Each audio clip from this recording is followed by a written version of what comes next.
അഴകും ഫാഷനും ഒരുമിക്കുന്ന 1 gram gold ആഭരണങ്ങൾ, ഫാൻസി ഐറ്റംസ്, കോസ്മെറ്റിക്സ്, ബാഗുകൾ, പ്രമുഖ കമ്പനികളുടെ ട്രോളി ബാഗുകൾ എന്നിവയുടെ ഏറ്റവും പുതിയ കളക്ഷനുമായി Misba fancy and gold covering Kerala സംസ്ഥാന ഭാഗ്യക്കുറിയുടെ നിരവധി ഒന്നാം സമ്മാനങ്ങൾ നൽകി ഭാഗ്യവാന്മാരുടെ ലക്കി സെന്ററായ റിയൽ ലക്കി സെന്ററിലൂടെ ഭാഗ്യവാനാകൂ.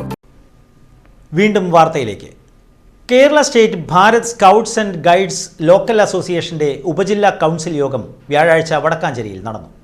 Vadakkanchery saint Pius 10th UP സ്കൂളിൽ വെച്ച് നടന്ന ഉപജില്ലാ കൗൺസിൽ യോഗം വടക്കാഞ്ചേരി MLA സേവ്യർ ചിറ്റലപ്പള്ളി ഉദ്ഘാടനം ചെയ്തു. നമുക്ക് യൂണിറ്റുകൾ ഉള്ള വിദ്യാലയങ്ങളുടെ എണ്ണം ഇതിനകത്ത് രേഖപ്പെടുത്തിയിട്ടുണ്ട്. ഞങ്ങളൊക്കെ പഠിക്കുന്ന കാലത്ത്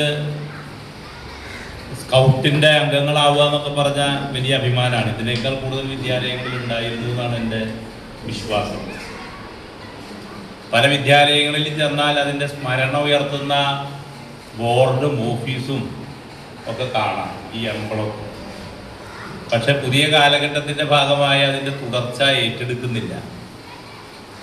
ഇപ്പോൾ വിദ്യാലയങ്ങൾ കേന്ദ്രീകരിച്ച് വിവിധങ്ങളായ സംവിധാനങ്ങളുണ്ട്. ഇപ്പോൾ NCC ഉണ്ട്, സ്റ്റുഡൻസ് പോലീസ് കേഡറ്റിൻ്റെ പ്രവർത്തനമുണ്ട്, അതോടൊപ്പം തന്നെ സ്കൗട്ട് ആൻഡ് ഗൈഡ്സ് ഉണ്ട്.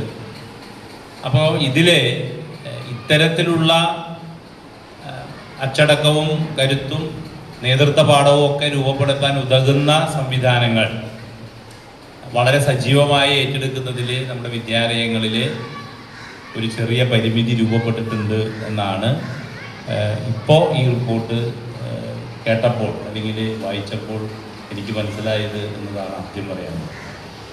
മുനിസിപ്പൽ ചെയർപേഴ്സൺ മിനി അരവിന്ദൻ ചടങ്ങിൽ അധ്യക്ഷത വഹിച്ചു. പരിപാടിയുടെ ഭാഗമായി അനുമോദനം, യാത്രയയപ്പ്, കൗൺസിൽ യോഗം എന്നിവയും ഉണ്ടായിരുന്നു.